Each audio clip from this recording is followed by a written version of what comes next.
Los temas de su obra, como la clasifican, feminismo, inmigración, sexismo, la problemática racial. Es interesante esto de la problemática racial porque ella cuenta que eso no fue un tema, porque en su país todos eran negros y no había ninguna discriminación de ningún tipo.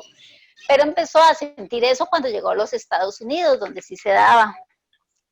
El libro este ensayito, Todos deberíamos ser feministas, que realmente es como la transcripción de la charla que dio Charla TED, o sea, quien vio el video de la charla es como si se hubiera leído el libro, es lo mismo, ¿verdad? Ha vendido más de 500,000 de ejemplares.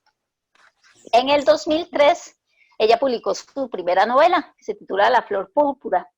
Recibió el Commonwealth Writers Prize al mejor primer libro en el 2005 por esa novela. La segunda novela se titula Medio Sol Amarillo, la publicó en 2006. Esas dos novelas tratan de Nigeria, de su pueblo, de su país. En 2009 publicó una colección de relatos, The Thing Around Your Neck, la cosa alrededor de tu cuello, la traduce en español. 4 años después, Americana, que obtuvo el premio del Círculo de Críticos Nacional del Libro. Todos deberíamos ser feministas, fue el primer ensayo que publicó. Luego, más adelante salió el otro ensayo, un librito de la otra charla TED que dio, que tenía que ver un poco con los estereotipos que se asignan por el lugar donde uno vive. Entonces ella hacía mención o tiene que ver mucho también con la importancia de que se cuenten diferentes historias, que no sea una historia única la que narre la historia de los pueblos, sino que se escuchen todas las voces. Habla un poco de los peligros de una historia única. Ella trabaja en la Universidad Wesleyana en Connecticut, Estados Unidos, integra la Academia Estadounidense de las Artes y las Ciencias. Tiene múltiples publicaciones, como le decimos. Como les decía, la primera fue en 98, que publicó un drama, For Love of Biafra. También ha escrito poesía, Decisiones, y otros ensayos. Luego de publicar este ensayito, escribió un libro que se titula Querida hija Wale, Cómo educar en el feminismo, que salió publicado en el 2017. Este se lo dedicó a la hija de una amiga. Una amiga iba a tener una hija y quería criarla con el pensamiento feminista. Entonces, esto es una especie de carta que le envía a esa hija por nacer de esta amiga para que aprenda, para que crezca en el feminismo. Hay varios, les recomiendo mucho que lean todas las entrevistas que les hacen o que vean los videos de las charlas porque son interesantísimos. Hay una charla que da en Barcelona, que viajó a la ciudad de Barcelona, y estaba como bajándose del avión porque hubo muchos desvíos de su vuelo, entonces llegó como agitadísima a la reunión y estaba en eso y empezaron ahí a conversar con Ángeles Jurado, era la presentadora, y hablaban un poco de eso, cómo se trataba con doble rasero a las mujeres y a los hombres. Entonces me gustó mucho una palabra que utiliza esta autora Ángeles Jurado para describirla a ella. Habla de una mujer que es una mujer sofisticada, inteligente y seductora. Me gustaron mucho esos 3 adjetivos que utilizó para describirla y realmente es como es ella. Ella llega al escenario, llega al lugar y se apodera del espacio. Incluso estaba conversando en esa charla en Barcelona y ya llegaron al final porque no la querían soltar con las preguntas que le hacía la entrevistadora para que todo el resto del público pudiera preguntar. Entonces empezaron a hacer las preguntas y le dieron la palabra a un hombre, pobrecitos los hombres en esta charla. Porque después ella se plantó y dijo que no, que ya le habían dado la palabra a un hombre, entonces que ya el resto preguntaran solo mujeres. Y en eso, en cierta medida, era lo justo, porque siempre han sido ellos los que han tenido la palabra, entonces ella trata como de compensar, y la única forma de compensar es irnos al otro extremo, ¿verdad? Hay una entrevista que publicaron en El País, que escribió Claudia Salazar, donde trae a la mente esto de que sus primeros cuentos empezó a escribir desde los 7 años, y que fue a los 26 años que publicó la novela. Y que en la tercera novela, ella rompe los límites del género al hablar de la raza, el racismo y la migración en Estados Unidos, de los problemas de identidad en un contexto de desarraigo. Esta es Americana, esa otra novela, porque ahí ya es donde cambia el tema. Ella obtiene la fama que tiene no solo de la literatura, incluso probablemente ya no hubiera sido tan reconocida si no hubiera sido por las charlas TED. Es a partir de ese momento en que llega a un público masivo. Y ella lo que rescata En esas charlas, la primera del 2009, titulada El peligro de una buena historia, era el hecho de que siempre se narrara, como les decía antes, solamente una visión o solamente una voz. Hay que escuchar todas las voces, hay que escuchar a todas las personas deben contar su historia, no solamente tienen que ser algunas personas que se elijan para que cuenten la historia de los pueblos. Bueno, en sus discursos habla mucho sobre la violencia racista, su manera de estar en el mundo es contando historias, para ella lo importante es las historias, ella critica mucho el lenguaje teórico de la teoría del género o la teoría racial. Todos estos discursos teóricos no son lo que a ella le parece la mejor forma de llegar a la gente, sino por medio de contar historias. Al fin y al cabo, es ahí donde si decimos, qué sé yo, el 70% de las mujeres ganan menos, o el 70 o 90, por 70% de las mujeres han sido agredidas alguna vez en su vida, por decir algo. Podría ser un número, pero si la gente empieza a contar la historia de su agresión, a mí cuando estaba a tal edad me pasó tal cosa, a mí me pasó esta cosa, entonces ya le estamos poniendo nombre a esos números, y es con esas historias personales con lo que se llega a la gente. Esa es la posición que tiene Chimamanda. Ella prefiere, incluso, dice que a veces le dan ganas de ponerse a escribir sobre ciertos temas. Por ejemplo, cuando Trump empieza a decir tantas loqueras que dice, entonces ella le dan ganas de irse y escribir un artículo de opinión sobre ese tema, pero dice que ella prefiere al final volcar su energía en la ficción y escribir ficción. Una de las preguntas que le hacían en esa entrevista era si los discursos de odio eran posibles de entender, y ella fue rotunda, dijo no se puede entender, porque ahora salen diciendo algunas personas que con discursos de odio que deberían tener su derecho de libertad de expresión y decir lo que piensan, pero dice que no, que cuando se trata de discursos de odio, ellos no tienen el mismo derecho a expresar lo que piensan, porque son discursos de odio. No se puede poner en términos de igualdad dos cosas que no lo son, porque no son las mismas cosas. Ella insiste en este tema de que ella es una contadora de historia. Si empiezas a ver el mundo a través de las lentes de la teoría, te puedes ver forzada a ignorar esas áreas de la experiencia humana que no encajan en ella. Y eso es algo en lo que nos puede pasar cuando nos metemos mucho en la cuestión teórica, que empezamos a analizar datos, a analizar temas y demás, y a empezar a hacer, qué sé yo, unos cajoncitos donde clasificamos las cosas, que a eso somos muy dados las personas que estudiamos teoría, a clasificar. Entonces llega el momento en que vemos una persona que nos cuenta una historia diferente y no cabe en ninguno de esos cajones, entonces ahí es donde empieza el problema. A mí me pasa mucho es algo que pasa mucho y que insiste mucho en la teoría freudiana. A mí me gusta mucho el psicoanálisis, y en psicoanálisis algo de lo que insistía Freud, algo en lo que insistía posteriormente Lacan, era que sobre lo que ellos estaban escribiendo no eran manuales, no era teoría, porque cada persona que llegara al diván era una historia diferente y había que escuchar esa historia antes de empezar a clasificarla y ponerle etiquetas a la persona, escuchar. Dice que las personas que aprueban y organizan políticas públicas, para que vean un poco la trascendencia de la narrativa, del discurso narrativo, deberían tomar clases de narrativa para que aprendan a escuchar la historia de las personas. Deben aprender la manera en que la gente cuenta y crea historias y cómo sus políticas van a afectar a esta gente. Lo que ella plantea es que de nada sirve que yo me ponga a crear políticas para hacer un mejor país si no estoy escuchando lo que la gente cuenta, lo que la gente siente.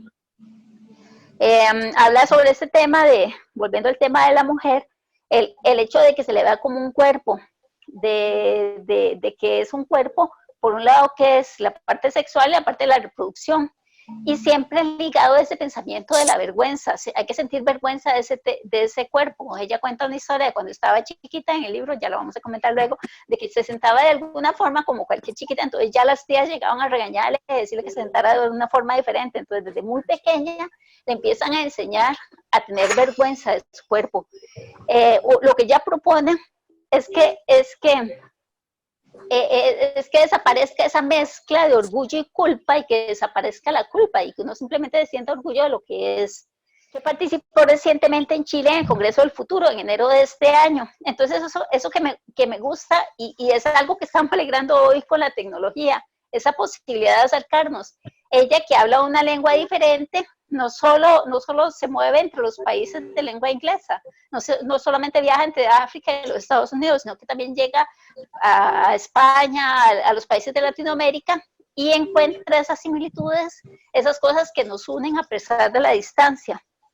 En el Congreso del Futuro, el cual es un congreso que busca generar un diálogo interdisciplinario respecto de los temas que atañen a nuestro presente y porvenir, abordando tópicos como el cambio climático, el feminismo, la inteligencia artificial, los beneficios y daños de la tecnología. Ella hizo una charla magistral, entonces es interesante porque están hablando de cuestiones que parecían muy científicas, el cambio climático o muy de expertos en sociología y demás, el feminismo, la inteligencia artificial, la tecnología y demás, pero no perdemos de vista la importancia de estas cuestiones, de esto de contar la historia. Leer literatura y escuchar historias humanas es incorporar lo que no es nuestro. O sea, tenemos que seguir leyendo literatura y esto es algo que hacemos mucho en este club, que es la forma de conectarnos con gente de otro país. Y la regla que tenemos nosotros de estar leyendo libros de literatura costarricense nos acerca a conocer otras facetas de lo que es Costa Rica. Entonces no nos quedamos con los libros que nos dijeron que leyéramos en la escuela, en el colegio, sino que estamos leyendo otras cosas que se producen en el país y estamos conociendo mucho de la diversidad de lo que somos. Es necesario generar espacios que permitan difundir diversas historias presentes en la sociedad. Ella considera muy importante esto, la relevancia de la representación, que nadie se quede por fuera, que todos seamos representados, que todos tengan una voz. Sí importan las historias que leemos porque solo ahí podemos entender mejor la diversidad de este mundo tan complejo que tenemos. Aprendí de la literatura que no somos un grupo de huesos lógicos, porque cada ser humano tiene dignidad. Entonces, todas las historias son dignas de ser escuchadas. Hay lo último que leí de ella fue una columna que escribió, ya no escribe tantas columnas de opinión, pero en el 2007 escribió, era la más reciente que había en The New Yorker, que me pareció muy interesante porque estaba analizando un libro de Albert Speer, que fue un nazi.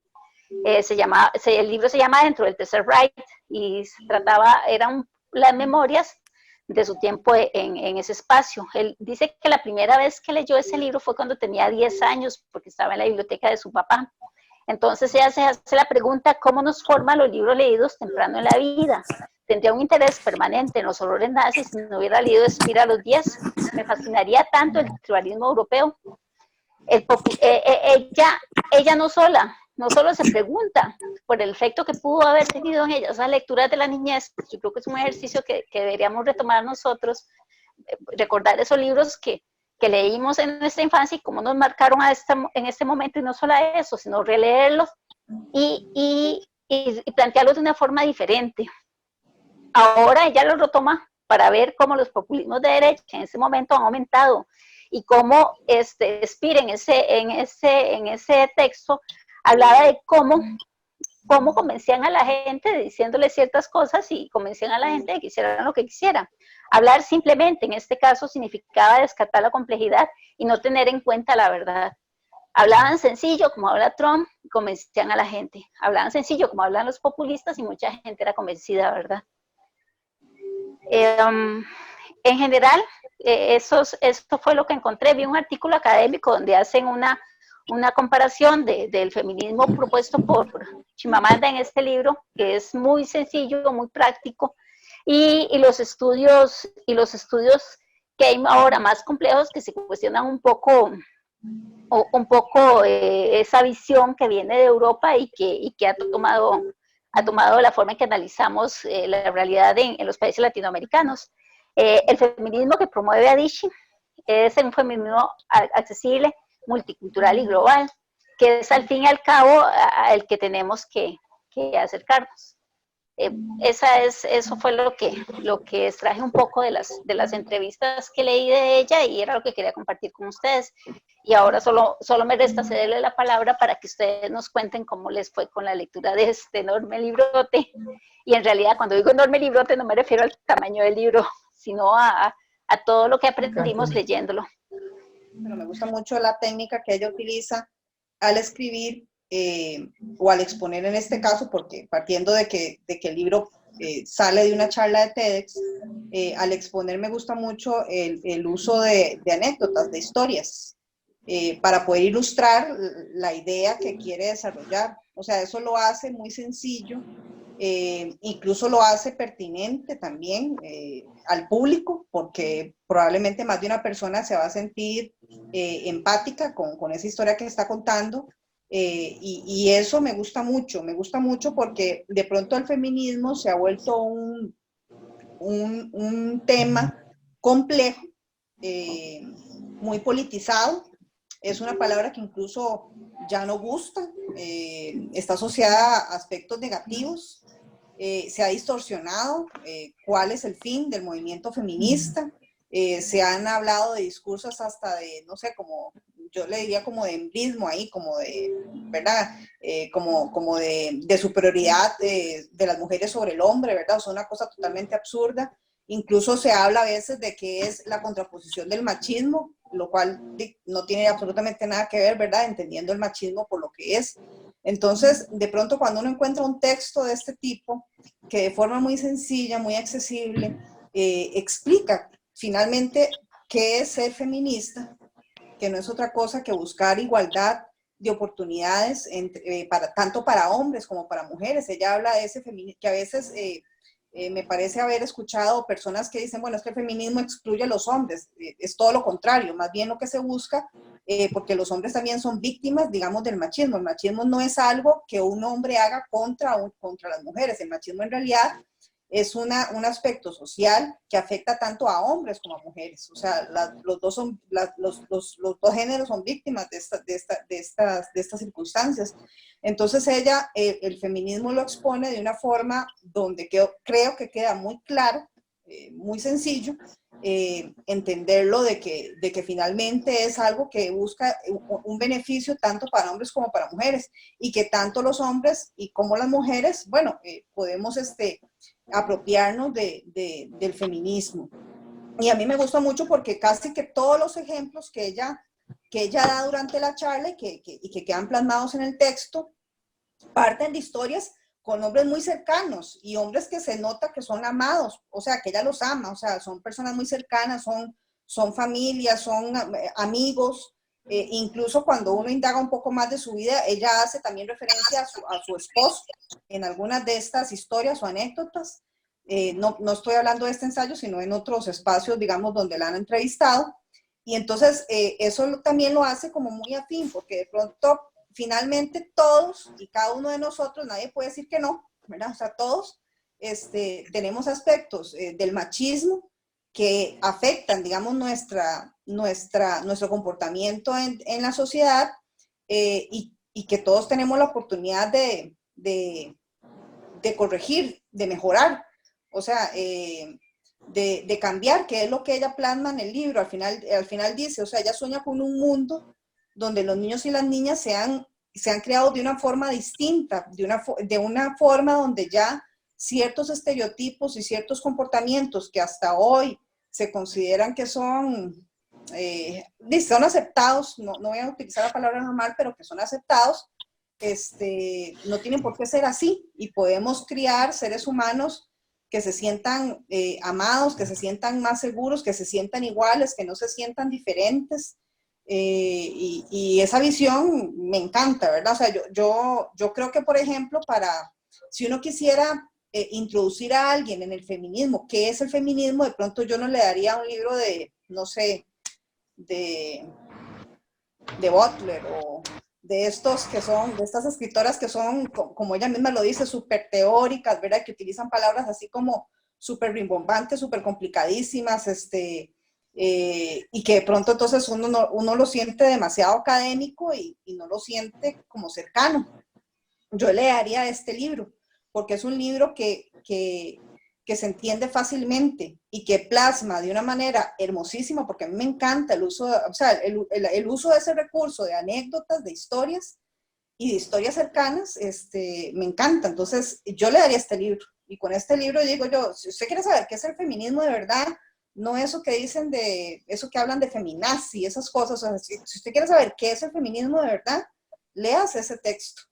porque eso es lo que se busca en el feminismo. Y me gusta mucho la visión globalizada que ella tiene, porque ahora usted mencionaba, y tiene toda la razón, que a veces de pronto las teorías feministas empezaron a surgir, bueno, mucho en Estados Unidos y en Europa, y por parte de intelectuales, digamos, de esos países, y de pronto hay un feminismo asociado también, porque finalmente el feminismo no es lo mismo lo que busca una mujer negra que una mujer que no sea negra, ¿verdad? O una mujer que haya nacido en un país africano, que una mujer que haya nacido en un país europeo. O sea, hay ciertas realidades y visiones y necesidades que son distintas, y muchas veces en los movimientos feministas iniciales no se incorporaban estas otras visiones. Y es cierto, ella tiene una visión del feminismo mucho más global, menos confrontativa. Yo la siento incluso a ella, digamos, en sus palabras. Ella no busca, digamos, la confrontación. Es cierto, digamos, yo sí puedo entender de dónde a veces viene la rabia que tenemos las mujeres, porque bueno, uno tiene que luchar casi que diario, digamos, contra una sociedad machista. Sin embargo, ella es más como el estilo, digo yo, de Gandhi, ¿verdad? ¿Verdad? Que a veces la gente se desesperaba un poquito con Gandhi porque él era no, o sea, no, la violencia no, y entonces, y a veces es difícil realmente porque uno siente rabia. Y ella canaliza en realidad un discurso mucho más pacifista y mucho más de unión, que yo creo que por lo menos a mí me gusta mucho. A mí, digamos, el librote, como dice usted, ¿verdad? Es un libro chiquitito, pero el contenido realmente es muy poderoso. Es un libro que yo lo releí, no sé, o sea, me lo pasé releyendo, porque eso se lee en menos de una hora, ¿verdad? Me lo releía porque es como muy inspirador, muy positivo. O sea, de pronto siento, cuando uno está como con un bajonazo de ánimo, coger un texto como este, chiquitito, ¿verdad? Que se lee rápido, lo sube a uno mucho, ¿verdad? Lo pone muy alegre, porque en realidad es muy positivo. O sea, de pronto yo me imaginaba ese mundo que ella sueña. Es un texto muy, muy lindo, ¿verdad? Ojalá tengamos la oportunidad en algún momento en esta vida de poder escucharla a ella en vivo, tenerla presente. Debe ser maravilloso. O sea, lo que usted dice, que ella entra a una habitación y impacta, ¿verdad? Yo me imagino que decide ser una persona con esas características. Y ella transmite mucha candidez, entonces debe ser maravilloso poder conocerla y tenerla en vivo, no sé, bueno, no sé, yo creo que si viene aquí a Costa Rica, y yo no sé, hago lo que sea para poder verla y participar en las actividades que vaya a estar, porque realmente debe ser muy, muy lindo conocerla, porque tiene una forma de expresión maravillosa. La recomendación que dice Rebeca, yo también se las hago a ustedes, o sea, métanse a YouTube y busquen entrevistas, charlas, lean entrevistas de ella, es realmente un aprendizaje, es muy lindo lo que ella propone, digamos, en su visión de mundo. ¿Ah? El libro para mí como que me estaba transmitiendo un poco de la vida que tuve yo de niña, porque yo me acuerdo que en mi familia éramos bastantes y solo un varón.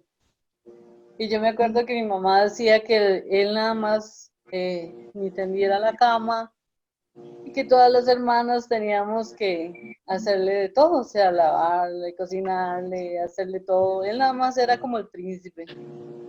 Y así nos criaron con eso, de que nosotros teníamos que estar en la casa y él sí podía salir y venir a la hora que él quisiera, y nosotros teníamos que cuando él llegara atenderlo. Entonces ese libro me acordó un poco esa parte de mi vida en donde no hace mucho, que estamos diciendo, hace que 50 años era había demasiado injusticia de parte de las mujeres en los hogares, eran sometidas a que el hombre tenía un papel más importante que la mujer, porque a él lo ponían como un pedestal. Entonces, cuando yo iba leyendo todo eso que ella, como dice Tatiana, a través de sus experiencias iba haciendo el libro, cada vez como que más me encantaba, porque la forma en que ella lo presenta, como dice, no es así como de estar enojado, sino de ver una sociedad que tal vez ahora ha evolucionado un poquito más y que en esos tiempos así criaron a nuestras abuelas y a nuestras mamás. Entonces, en ese tiempo no podemos juzgarlas porque así fue como las criaron a ellas. que se está dando ese cambio otra vez paulatinamente, porque todavía todo esto ha ido muy despacio. También otra de las experiencias de este libro, que también me da un poquillo de risa, es que, no sé si te acordás, Roberto, ¿te acordás cuando nosotros estábamos de novios y fuimos a un restaurante y yo me quería tomar una cerveza? Entonces yo me acordé en el libro una parte de eso, que yo pedí una cerveza y Roberto un refresco, y la cerveza se la pusieron a Roberto y a mí el refresco. Entonces, eso también me daba como, me sentía como más identificada con ese libro, porque yo en ese momento, vieran qué frustrante, me quedé así, me quedé como callada, me sirvió a mí el refresco y a Roberto la cerveza, y cuando se fue el mesero, yo las cambié, pero yo no le dije nada al mesero. Entonces, pero eso fue también en ese tiempo, estoy hablando que eran como 25 años hace eso, y todavía que yo me tomara el refresco, la cerveza y todo el refresco, para el mesero no cabía dentro de su forma de ser que Roberto, que yo fuera la cerveza. Y muchas cosas también pasaron, digamos, por ejemplo, cuando uno estudiaba, también era, era muy difícil, no había esa, ¿cómo se llama? Igualdad, porque también se escogían mucho a los hombres como representantes de grupos y todo esto, era bien duro. Ahora ha cambiado, gracias a Dios, un poquito. Pero este libro también lo lleva a uno poco a poco, lo entretiene, lo mantiene entretenido, como dice Tatiana, es como para releérselo, por su forma en que ella escribe. Ella no lo hace de forma violenta, sino que da a conocer todo, pero de una forma pasiva. Yo quiero decir que leyendo el libro me parece que los mecanismos de discriminación son los mismos para la mujer, para la persona con discapacidad, para la persona de otra etnia. Y, por ejemplo, cuando hablan de la invisibilización, es lo mismo que pasa todos los días, incluso cuando uno va a una persona con discapacidad llega a un banco o llega a la clínica, inmediatamente se le invisibiliza y se dirigen al acompañante. Ciertamente en muchos lugares la mujer en números es mayoría, pero se le trata como minoría. He escuchado a líderes con discapacidad diciendo que ellas son doblemente discriminadas, primero como mujer y segundo como persona con discapacidad. Y recordando aquellos tiempos escolares, nosotros tuvimos una compañera que además de no ver, era una persona negra. Y yo nunca, ahora recordando, nunca escuché ni el nombre ni el apellido, porque siempre la conocimos como Toña la Negra. Pues uno podría asumir que se llamaba Antonia, pero en la vida escuché que le llamaran ni los maestros, ¿no? Yo no recuerdo que alguien le dijera Antonia. Y le decían, Toña la Negra tira la bola, saca la pistola, y ella se venía a pegarnos, ¿verdad? Y todos salíamos corriendo. Y a los más chiquitillos le decían que se portaban mal, los iba a agarrar Toña, ¿verdad? Entonces, eso significa que esos mecanismos pertenecen al ser humano. Y este feminismo que ella plantea no es, en mi opinión, la nueva construcción que se debe dar de igualdad de los hombres hacia las mujeres, sino de las mujeres hacia las mujeres y de los hombres hacia las mujeres. Y el ejemplo que daba Rebeca, a mí me parece que no, desde mi perspectiva, no es adecuado. O sea, ya habló un hombre, entonces ya no hablan porque antes solo hablaba una mujer. Me parece que ese no es el cambio propositivo.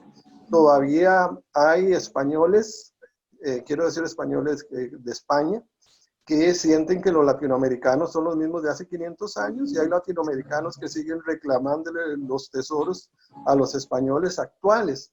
Y entonces me parece que ese no es el camino es darle a cada uno según lo que le corresponda. Y ese es el sentido de igualdad en etnia, en religión, en discapacidad y en género.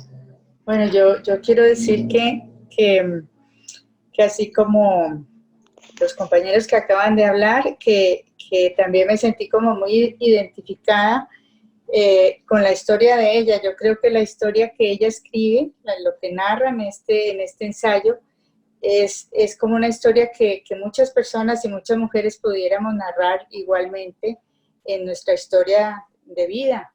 Ella, en su cultura que tiene, africana y esto, y cada uno en su medio ha vivido, ¿no? Como mujer ha vivido experiencias de discriminación, ¿sí? No solo hechas por mujeres y hechas por hombres. Entonces es una forma, o sea, esta narración le permite a uno como recordar tantas cosas que uno en la historia de su vida ha visto en uno mismo y en personas cercanas a uno, de situaciones de discriminación y de situaciones de este tipo. Entonces es muy agradable la forma como ella lo expresa, porque como que afloran muchas cosas en uno que dice uno, bueno, esto es de hace muchos años y aún en la vida que en la actualidad seguimos pasando por situaciones como estas, a pesar de que sí ha evolucionado y hemos crecido y ya se da más valor y hay mujeres en puestos importantes y han tenido la oportunidad, siguen sucediendo muchas cosas que sí sería ideal que pudiéramos tener una igualdad en todo, ¿no? Y que nuestros nietos y nuestros bisnietos crecieran en un ambiente distinto, en un ambiente más agradable, donde se sintieran más seguros, menos culpables, menos vergonzosos, menos, sí. Entonces, sí, es una persona, es una escritora muy, muy agradable, es un escrito muy, sí, muy agradable en general. Si tuviera algún término que escoger para definir el texto, yo diría que es un texto muy sano. A mí me gustó muchísimo porque, y me parece que ella es una persona muy sana, por eso con palabras tan llanas y tan transparentes en algo tan pequeñito, se incluye un potencial tan grande discursivo. Pero yo creo que precisamente está orientado no solo a situarnos en lo que fue la experiencia personal de ella y transmitirnos el tema valor de mujeres empoderadas e independientes, sino también es como una forma de decirnos que la lucha continúa, porque yo creo que definitivamente este es un tema de todos los días y uno lo sigue viendo. Ayer precisamente en una reunión que tenía virtual, ¿verdad? Como estamos ahora ante esta imposibilidad de reunirnos presencialmente y precisamente hablando del tema del teletrabajo, comentaba un compañero la angustia que están pasando muchas de las compañeras por el tema de teletrabajar y precisamente asumir estar en casa y la dependencia que tienen de sus familias, ¿verdad? Y que entonces muchos estaban desesperadas, más bien pensando en que esto pasara pronto porque el cansancio es extremo. Y es una lástima, porque uno se pone a ver que de verdad hay compañeras que tienen la misma responsabilidad, por ejemplo, de teletrabajar en esta coyuntura, pero estar en sus casas les significa que su compañero no les ayude, sino que más bien la carga se vuelva doble y que incluso, digamos, al ser ella la figura que tienen sus hijos, ¿verdad? Maternal, de referente incluso, estén más pendientes, más dependientes de ella que lo que usualmente están en virtud de que ella trabaja fuera de casa. Y uno decía, no debería ser, pienso yo, no debería uno escuchar esto en el sentido de decir, pobrecitas, o sea, les toca teletrabajar y trabajar el doble o el triple porque tienen que atender maridos, hijos, etcétera. Entonces debería ser un tema bastante más equilibrado, ¿verdad? Más si su compañero también teletrabaja. Pero me contaban de realidades que uno dice, ¿cómo está la lucha en el tapete? Porque todavía aunque discursivamente nosotros aboguemos por una equidad, pareciera que en la práctica la equidad todavía está en pañales en algunos aspectos y nosotros lo seguimos asumiendo así. Y a veces va desde los roles más serios, ¿verdad? Hasta las bromas insulsas. Yo me causaba extrañeza, por ejemplo, ver ahorita, también en medio de esta coyuntura, por ejemplo, todo el club de fans que tiene el señor ministro y cómo se levantan memes en su nombre y uno todavía ve cosas. Un día de esos veía uno donde decía, sí, yo no solo me quedo en la casa, sino que me puede amarrar y uno dice, ¿cómo estas cosas que parecen una broma y que de pronto uno se puede reír, realmente nos desvirtúan? Y muchas veces, digamos, discursivamente usamos eso, ¿verdad? De que yo me empodero y yo soy mujer y yo reclamo, pero pareciera que en la práctica incluso yo misma me río de mi condición y, digamos, más bien adopto un papel de sumisión, de poca inteligencia. Entonces, a mí me gusta mucho el libro porque considero que ella es elegante en sus ejemplos, en sus posturas y en sus palabras. Ahora que doña Ida nos contaba el caso de ella, de lo de la cerveza, a mí me ha sucedido que algunas veces yo he invitado a un amigo para festejar un cumpleaños y a la hora de que traen la cuenta se la pasan a él, no a mí. Entonces pasan cosas como esas muy cotidianas. Entonces donde uno dice, la lucha continúa. Entonces escuchar un discurso que es tan sano, que es sugerente, de que todavía hay mucho que hacer, de cómo nosotros a partir de esto nos concientizamos más, pero hay que aprovechar todos los espacios porque todavía hay gente que se dice consciente, pero que en la práctica de una manera, no sé si consciente o inconsciente, da a entender otra cosa. Entonces, este empoderamiento tiene que ser más real, más efectivo, más de crear conciencia y que vaya más allá de la palabra en sí misma, porque algunas veces incluso nos reímos y nos mofamos de estas cosas. Y creo que ella tiene un doble valor, porque no, un doble no, triple más, porque incluso por el tipo de sociedad en la que crece, por llegar a enfrentarse a un cambio de sociedad cuando se va a estudiar a otro país con otro esquema social completamente diferente, por el hecho también de ser de color y de ser mujer. Entonces, digamos, por tener algunas aristas, digamos, en el camino, tenía varias, y aún así, que sea una persona tan sana para hablar como lo hace y sugerir estos cambios como lo sugiere, creo que es muy bonito. Pero si tuviera que yo definir el adjetivo así como de que le calza el libro, diría que es un libro muy sano y que tiene que ponernos a reflexionar más y nada más que recordarnos que la lucha es constante, que no está acabada. Gracias. Yo quería tomar el punto de que ella habla sobre la rabia. Dice en la página, estoy viendo el libro, que en la página 12 decía que hace poco escribió un artículo sobre la experiencia de ser una mujer joven en Lagos y que un amigo le dijo que parecía que había sido escrita con rabia. Y ella le dice que sí, rabia ante la injusticia. Y es que yo creo que esa es la parte que los feministas o nosotros, o que todos deberíamos ser feministas, porque todos deberíamos estar en contra de la injusticia, cualquier tipo de injusticia. Y como yo trabajo con adolescentes, me resuena eso porque hay una etapa en el desarrollo, en la maduración del cerebro, en la maduración de las relaciones sociales, la autoformación del concepto, ¿verdad?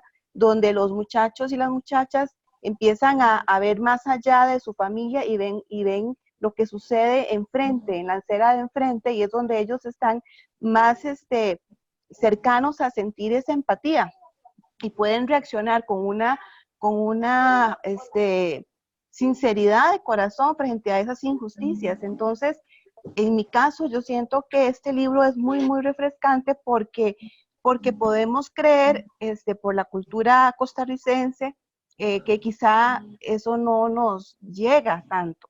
¿Por qué? Porque en el colegio, no importa si es hombre o es mujer, depende de lo que del esfuerzo, la nota tiene, y no le van a poner mejor o peor nota por ser hombre o mujer, digamos. porque los docentes, a mí me lo han preguntado ellos, profesora, pero es que aquí no sucede, a usted le pagan menos por ser mujer. O sea, y yo les decía, no, pero yo estoy protegida por un régimen de trabajo, que precisamente cuida que esas injusticias no se lleven a cabo. Pero como mencionaba la compañera anterior, o sea, pero en las casas, esas estructuras que nosotros construimos porque estamos acostumbrados, serán igual de equitativas, como mencionaba ella, o estaremos nosotros también propiciando de forma solapada esas injusticias, como el recargar trabajos a las niñas, a las hijas, frente al trabajo de los hijos en la casa, en las labores de casa, o digamos, las responsabilidades que se comparten en el matrimonio, de cuidado, de atención, de compra de alimentos, o sea, a quienes ven los hijos como los proveedores materiales y a quienes ven como los proveedores emocionales, o esos roles son equitativos, o sea, no sé si me estoy dando a explicar, es que ella menciona en el libro aspectos que pueden pasar desapercibidos si uno no le ponen un alto y dice, miren, esto también es una forma de opacar a la mujer. Y para terminar, hoy precisamente estaba leyendo un artículo donde se mencionaban a científicas, trabajos colaborativos de científicos, pero que en las exposiciones, en las publicaciones, las mujeres aparecen como colaboradoras, asistentes, y no se mencionaba el nombre. Estaban los nombres de los profesores, de los científicos y otras, ¿verdad? Y es una forma de pasar desapercibido el aporte de la mujer. En este caso era del aporte científico, pero ella lo menciona una y otra vez a lo largo del texto, y donde hablo aquí de la rabia, antes de eso hablaba de que llegaba a un restaurante y ni siquiera a ella no se dirigían a ella, no existía.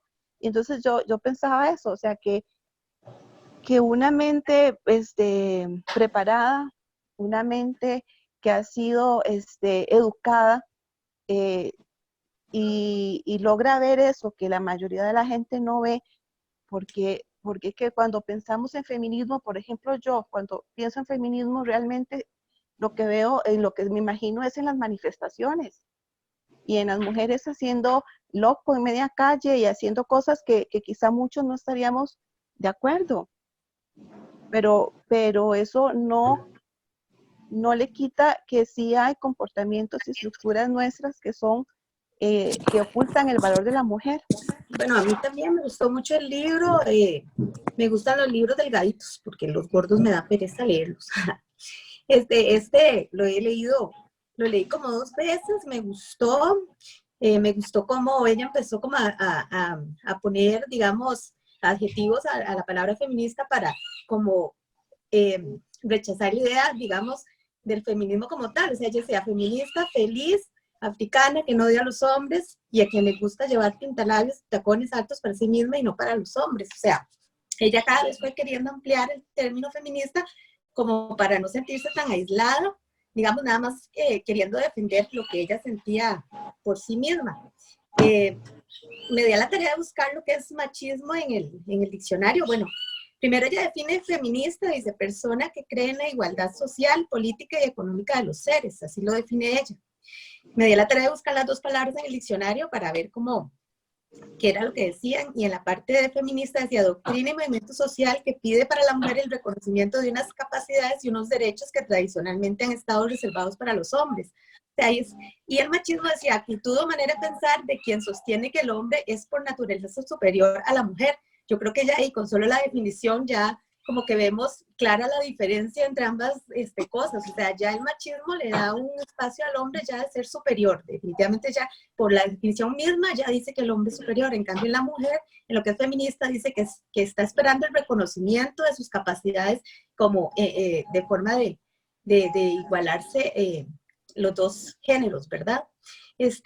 me gustó mucho el libro, me hizo pensar mucho. En realidad yo siento que todos también caemos en el error de ser machistas, de cierta forma, digamos, en la parte de la crianza de los hijos, también yo lo veo, yo he cometido errores, ella misma lo dice, estoy intentando desaprender muchas lecciones de género que interioricé al crecer, pero a veces me sigo sintiendo vulnerable ante las expectativas de género. Creo que me sentí muy identificada en esa oración porque yo también veo que a veces actúo de forma mal en la crianza de los hijos y pues hay mucho que aprender, como dice Rebeca, no solo diciéndolo, sino también practicándolo, ¿verdad? Es que la señora dijo que, y es muy cierto, que nos mandan un montón de WhatsApp, a veces demasiado fuertes, ¿verdad? Y cuando uno, digamos, les dice, no, es que a mí me parece que eso es un chiste de género que no está bien. O por ejemplo, acaban de mandar uno de que el coronavirus se parece a las mujeres porque no dejaban salir a los hombres. Hay un montón de cosas ahí, ¿verdad? O les quitaban los amigos y todo eso, ¿verdad? Entonces yo les dije, uno a veces como que quiere como hacer la diferencia y decirles, mira, eso no está bien mandar esas cosas. Realmente como mujer tenemos que valorarnos y ninguna debería de prestarse a seguir mandando este tipo de mensajes. Y yo escuché a la señora después decirme, ay, pero si estamos en época de pandemia, si esto nada más es para reírnos un rato, entonces, ¿qué es lo que estamos asumiendo? Si dejamos hacerlo, entonces estamos aceptando todo y que todo sea normal y entonces dentro también de nuestro interior se va como normalizando que sí, que es cierto todo. O sea, si no decimos nada, entonces estamos siendo parte de una sociedad que quiere enseñarnos a tapadito, que siempre tienes que estar ahí sometida a una sociedad que piensa en que la mujer tiene que estar por debajo del hombre. No igual, como ellos dicen también. Entonces es una sociedad muy difícil que trata de poner estas cosas y la gente no reacciona, no se concientiza con pequeñas cosas. También con respecto a lo que decía la compañera de los libros gruesitos y los libros delgaditos. A veces hay libros delgaditos que no hay manera. Y hay libros gruesos que usted se deleita y que dice, ya me lo leí, qué buen libro. Y tan grueso que se veía, pero ahí se me hizo chiquitito. Gracias, buenas tardes. Un par de puntitos que he ido retomando de lo que han hablado. Lo que Roberto habla de que en una misma persona se pueden juntar diferentes vulnerabilidades es lo que se llama la interseccionalidad. Y es curioso porque varios libros la han tratado. Por ejemplo, en la novela El color púrpura, la protagonista en una de sus rebeliones dice que está mal porque es mujer, es negra y es pobre. Entonces, esa parte que ahora llamamos interseccionalidad, que es el cruce de varias vulnerabilidades en una misma persona, ya ha sido retomado por la literatura. Después, con lo que decía Carolina, el antónimo del machismo es el embrismo, no el feminismo. El feminismo en este momento no tiene un antónimo como tal, porque es una palabra relativamente nueva. Se ha tratado de que se brinque, si es la igualdad de derechos, pues que se llame igualismo. Y en realidad no, porque el igualismo serían personas iguales. Y el feminismo reconoce que hay diferencias históricas, sociales y políticas que han afectado a las mujeres y que eso es lo que tratamos de definir. No somos iguales, merecemos las mismas oportunidades. Eso es lo que en grandes términos dice el feminismo. Con lo de Rebeca, ahora que habló, esto del ministro ya se está analizando desde el punto de vista teórico y metodológico del feminismo. Primero, ¿por qué ese boom de que todas amamos al ministro? Bueno, porque él entabla el mito romántico para las mujeres. El caballero de fuerza, de protección, que puede sacarnos de todas las dificultades. Por eso nos llama tanto la atención, es nuestro nuevo príncipe azul. Y precisamente por eso es que ha levantado también tanto las preguntas machistas, porque ese caballero, ¿qué es lo que va a encontrar? otros caballeros que van a oponerse a él por defender a la dama, o porque son los que tienen a la dama aprisionada. Entonces, por ahí va. Pero la parte buena de esto, y que estamos analizando también, es que le estamos enseñando a las niñas a valorar a un tipo de hombre diferente, no al tipo de hombre que tenemos que salvar, que eso es mucho lo que nos traba en relaciones disfuncionales, porque tenemos que salvar y dejar el pellejo en el camino salvando a los hombres, sino un hombre inteligente, un hombre trabajador, un hombre serio. Entonces ese es un ideal femenino que no es de los fuertes, no es de los arquetipos que nos acostumbramos a buscar las mujeres, pero que es interesante lo que está provocando ahora. Con respecto al libro, yo creí que solo había leído el prólogo, yo lo mandé a traer por internet y creí que me faltaba el resto de partes del libro, ¿verdad? Pero 3 cosas me gustaron del libro. Que ella se exponga como el principal personaje, porque en el libro ella es el personaje principal y eso es exponerse, que exponga su vida y sus propias experiencias. Después, la capacidad o la cantidad de conocimiento que tiene esta mujer y la capacidad de análisis para poder transmitir las teorías feministas en historias cotidianas. Y lo tercero, que esas historias cotidianas sean empáticas. Hace que nosotros queramos seguir leyendo. No es un libro complicado. No, sí, claro, es un libro muy complicado si nos ponemos a analizar cada uno de sus párrafos. Pero para nosotros es muy simple entender porque lo que yo presento es desigualdad. Entonces eso es genial. O sea, el conocimiento que ella tiene detrás tiene que ser muy amplio para poder lograr eso. Y por último, muchos libros han tratado también la desigualdad.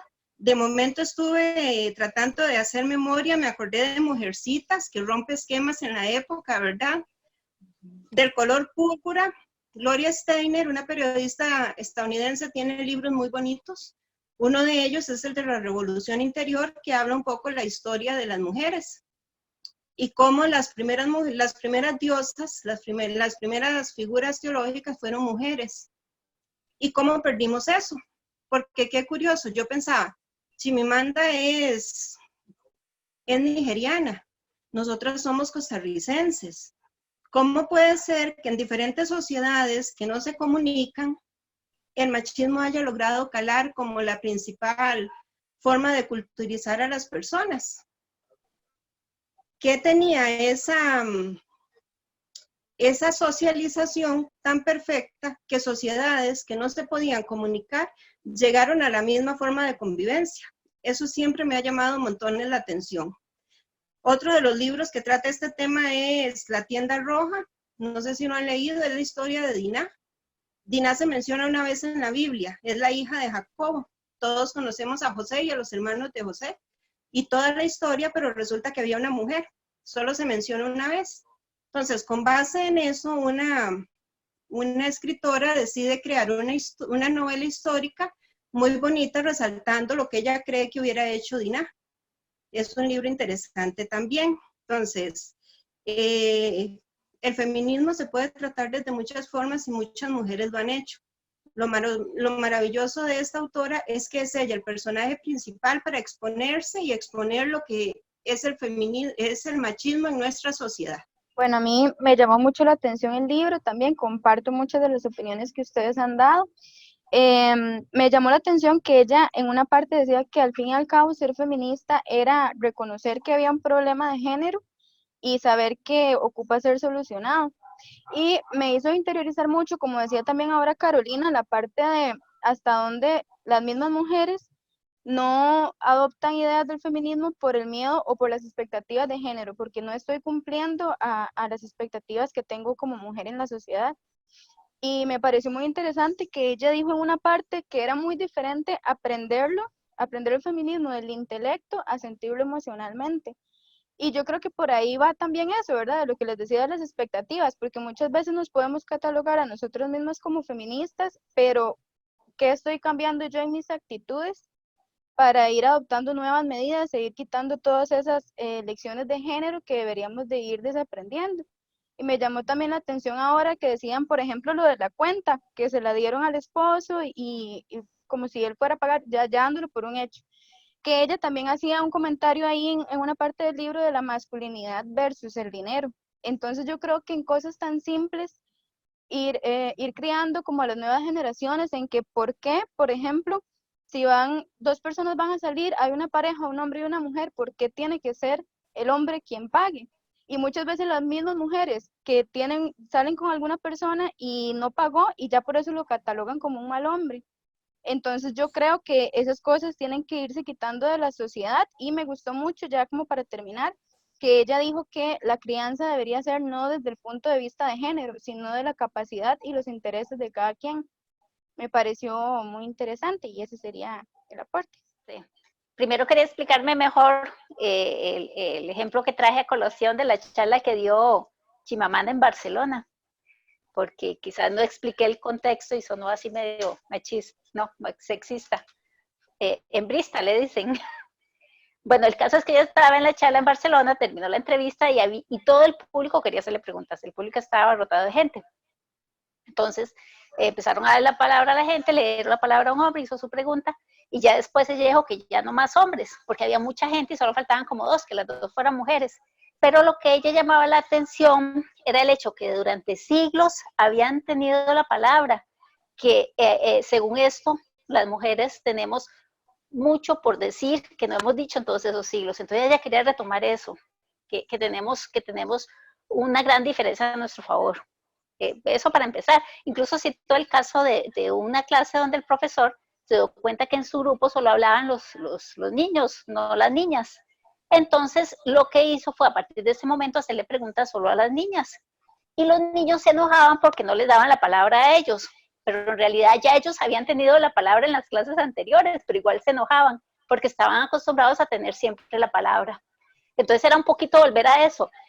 Es algo que sucede ahora mucho con las propuestas feministas. Muchos hombres se enojan porque sienten que están perdiendo algo y realmente lo que están perdiendo son privilegios que han tenido históricamente. Entonces eso duele, a todos nos duele perder privilegios. Algo mencionó Antonieta ahora y es como cuando ella escribe un artículo pues, que le señala a un amigo que le escribió con rabia. Y yo creo que la rabia es algo muy importante que tenemos que retomar las mujeres. En realidad tenemos que enojarnos, tenemos que indignarnos cada vez que violan a una chiquita por el hecho de ser una niña, por a todas las mujeres que maltratan, que humillan, que las hacen sentir mal, que en una reunión da buenas ideas y no la escuchan, y apenas un hombre repite lo que ella ya dijo, si le dan pelota. Eso nos tiene que indignar y nos tiene que enojar, nos tiene que hacer rabiar, ¿verdad? Y lo que yo esperaría es que también los hombres se enojen, porque los hombres no deberían estar contentos con que se cometan esas injusticias con las personas que ellos quieren, con las personas cercanas, con sus amigas, con sus hijas, con sus esposas, con sus mamás. Ellos también deberían estar enojados al ver esas injusticias. Algo muy importante que tenemos que hacer después de leer este libro es señalar todos los micromachismos que se presentan todos los días. A mí me odian en todos los chats de WhatsApp, porque cada vez que alguien pasa un chiste sexista, yo lo cago, le llamo la atención. Al final, si no me dan pelota, me salgo. Pero yo esas cosas no las tolero. A mí nadie me llega a contar un chiste de esos porque yo arrugo la cara. Yo no me río de chistes machistas. Y es así, con esa actitud de señalando esos pequeños detalles que vamos tomando conciencia. Al final nos dirán que somos la amargada, qué terrible, me voy a morir porque soy la amargada del grupo, ¿verdad? A mí eso no me preocupa. Y es algo que no nos tiene que preocupar, lo que tenemos que hacer es pensar en ser nosotras mismas. Me gustó mucho, y ahora lo retoma Tatiana, la muchacha, Tatiana, no sé el apellido, de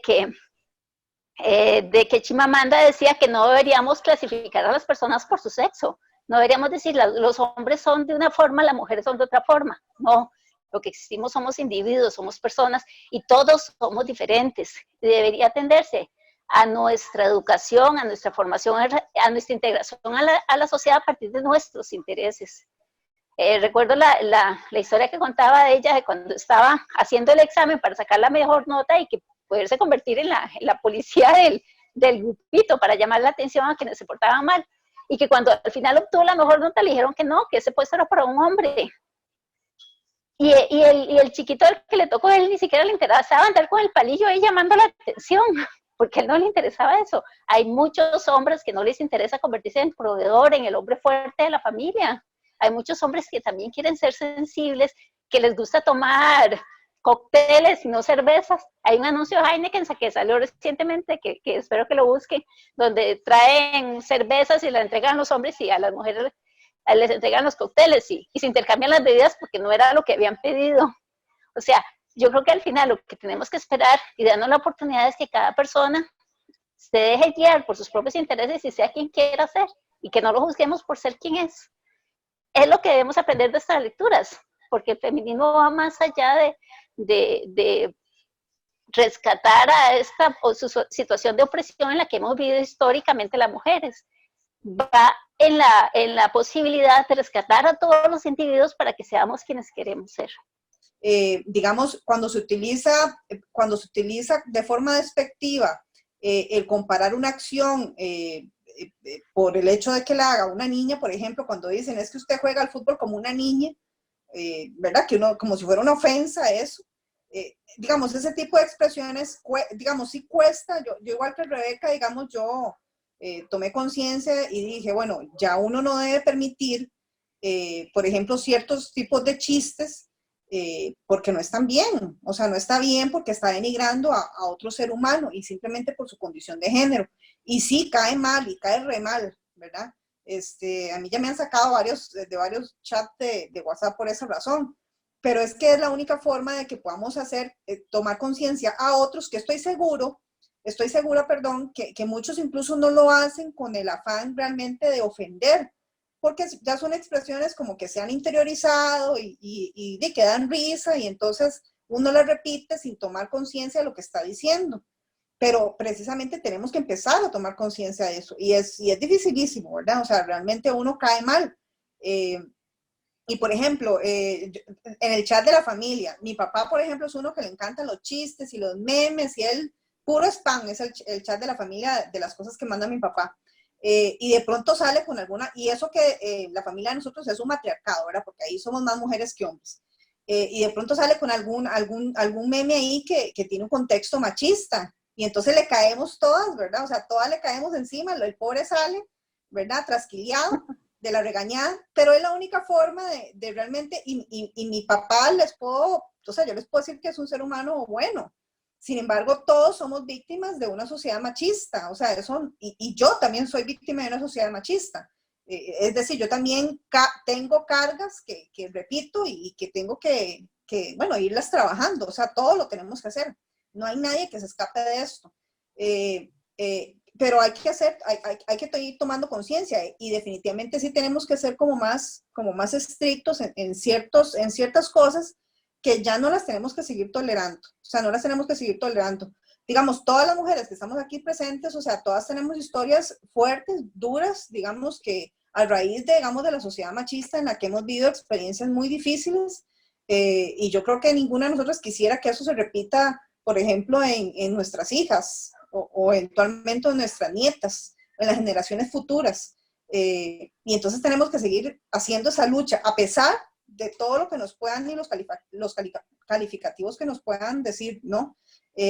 Incluso, por ejemplo, a pesar de eso que decía Rebeca, que los hombres muchas veces se enojan, y es un tema de que sienten que están perdiendo privilegios, ¿verdad? De pronto, digamos, uno de los temas que más se discute es cuando se busca la representación equitativa, por ejemplo, en puestos de poder. Y entonces salen con ese bendito discurso de que el puesto tiene que ser asignado a la persona más capaz, y bla, bla, bla, y bla, bla, bla, ¿verdad? Que ese discurso a mí me molesta mucho, porque lo que están diciendo es, bueno, ok, lo que usted está diciendo es que si una mujer no ha llegado a ese puesto es porque no hay mujeres capaces, y que todos los hombres que han llegado a ese puesto es por su capacidad, o sea, porque son los mejores. Y sabemos que eso no es así. O sea, evidentemente, digamos, no estamos diciendo que sea cualquier persona la que asuma cierta responsabilidad, pero si existe una mujer y un hombre, mujeres y hombres que tienen la misma formación, que tienen las mismas habilidades, entonces que también sean asignados los puestos de acuerdo a esas capacidades, y no simplemente por el hecho de ser hombre. Pero sí es bastante molesto, ¿verdad? Porque entonces de pronto lo que están diciendo es, o sea, ninguna mujer ha llegado a ese puesto porque no hay ninguna mujer en el mundo con esa capacidad. O sea, no, ¿verdad? Como si todos los hombres que están en los puestos de poder, todos son carguísimas, ¿verdad? O sea, tampoco. Hay muchos, ustedes saben que bueno, los que trabajan en organizaciones y tienen estructuras jerárquicas saben que hay puestos a los que no se llega necesariamente por capacidad, ¿verdad? Sino por otro tipo de influencias. Entonces también es cierto, uno quisiera no tener que recurrir a ese tipo de herramientas, pero vivimos en una sociedad machista que precisamente no permite darle esos espacios a las mujeres para que puedan demostrar sus capacidades y aportar, porque eso es otra cosa. Hay estudios que han demostrado que la presencia de mujeres en grupos, digamos, de trabajo aporta un tipo de visión y sensibilidad que es muy importante y que se pierde cuando solamente son hombres, ¿verdad? Por ejemplo, hace poco que salió en el periódico, creo que fue La Extra, que después al final dijeron que era fake news, ¿verdad? Que no es raro, ¿verdad? Que La Extra salga con cosas que después resultan no ser ciertas, de un grupo de economistas que iban a ser consultores ahora para el gobierno para efectos de enfrentar la crisis financiera por la pandemia. Y al final resultó que no era cierto, pero él finalmente era un grupo de todos hombres. Y de pronto, bueno, ¿quiénes son las personas que son más afectadas en las situaciones económicas? ¿Cuáles son los grupos más vulnerables? Bueno, uno de esos grupos son las mujeres. Las mujeres somos las personas más golpeadas, junto con los niños y los adultos mayores, cuando hay crisis financieras o económicas en un país. ¿Y qué tan importante es que existan mujeres en grupos de trabajo de este tipo para poder asegurarse que efectivamente sean atendidas esas necesidades? Y no digo yo que no, alguno de los hombres que participaran ahí no tuviera esa sensibilidad y lo fuera a hacer, pero no tenemos garantía de eso, porque precisamente los hombres también son víctimas del machismo. O sea, cuando uno ve la lucha feminista no es en beneficio de las mujeres, es en beneficio tanto de mujeres y de hombres. Y yo, por ejemplo, cuando veo a hombres que son víctimas de esta sociedad, que no tienen, digamos que no se sienten a gustos con poder mostrar sentimientos, o no pueden ni siquiera llorar o pedir ayuda, eso a mí me parece tan terrible, o que sientan que ellos tienen la carga y la responsabilidad de proveer a una familia. O sea, yo digo, pero ¿cómo es posible que sientan que tienen esa responsabilidad, esa obligación? No, es una responsabilidad compartida. O sea, eso también es terrible. O sea, hombres que crezcan con esa imposición, ¿verdad? Y que no tienen libertad de tener una expresión diferente a la que se espera de ellos, que es de hombre fuerte, rudo. No, ¿verdad? O sea, es muy duro que lloren en silencio.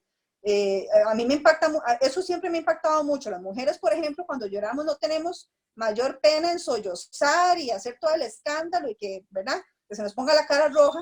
Y yo tengo hombres muy cercanos, familia y amigos, que uno los ve llorando en silencio y casi que escondiendo la cara porque no puede, o sea, que digo yo, qué terrible, qué duro debe ser eso. O sea, yo también, digamos, a mí eso me genera mucha tristeza. Entonces, por eso, yo creo que sí, como dice Chimamanda, todos deberíamos ser feministas, porque todos deberíamos poder buscar sanar esa situación en la sociedad y ser una sociedad donde las personas se sientan en libertad de expresarse como mejor quieran, como se sientan, y que no tengan ese tipo de ataduras tan terribles. O sea, cuando realmente pónganse ustedes, las mujeres, pónganse ustedes a pensar la carga que tienen los hombres que se les exige en esta sociedad machista, y es algo terrible. O sea, también ellos sufren, algunos no sé si realmente tendrán esa conciencia, pero qué sufrimiento más terrible, que no puedan sentir la posibilidad de ser sensibles o sentir esa carga o sea, una responsabilidad tan tremenda. Bueno, por algo es que el suicidio es más alto cuando hay crisis económicas en los países, quienes más suicidan son los hombres, y precisamente es porque ellos son los que tienen la carga económica de la familia, cuando no debería ser así, de esa manera. Pero bueno, sí, definitivamente todos deberíamos ser feministas, y sí, no hay que permitir expresiones que promuevan más el machismo, aunque caigamos mal. Y si es muy duro, ya les digo, a mí me han sacado yo creo que ya tengo muy poquitos chats en WhatsApp, ¿verdad? Pero bueno, por dicha, porque la verdad es que los que tengo son muy, muy sanitos. La verdad es que ya, yo creo que me saneé de eso y ya ahora solo como cosas bonitas y cosas lindas. Bueno, mi papá, que es el que a veces sale con una que otra cosa, pero ya ahí ya les digo, les caemos, todas les caemos, porque ahí es un matriarcado. y el pobre y sale todo trasquilado, pero ahí él va aprendiendo, ¿verdad? Uno sabe que son cosas que a veces es así como por el vacilón, pero no, la verdad es que uno no debe, o sea, no debe ya continuar normalizando cosas que no están bien, definitivamente. Les agradecemos un montón de la participación el día de hoy. El otro mes probablemente vamos a seguir haciendo la reunión bajo este formato. Todavía no, digamos, estamos en estado de pandemia, eso es así, esa es la realidad. Si bien es cierto, la otra semana van a hacer anuncios donde se van a ir modificando algunas de las medidas, esto para poder ir retomando algunas de las actividades económicas que se vieron afectadas. No significa que ya estemos volviendo a una situación prepandemia, o sea, siempre van a seguir algunas acciones sanitarias presentes, va a haber un poquito mayor de libertad de movimiento, pero siempre va a haber un monitoreo de cómo va evolucionando la curva de contagio, y en el momento que se empieza a ver algún crecimiento que no guste, pues probablemente volvamos a retornar al estado en el que estamos hoy. Entonces, probablemente casi que fijo, ¿verdad? La próxima reunión va a ser bajo esta modalidad.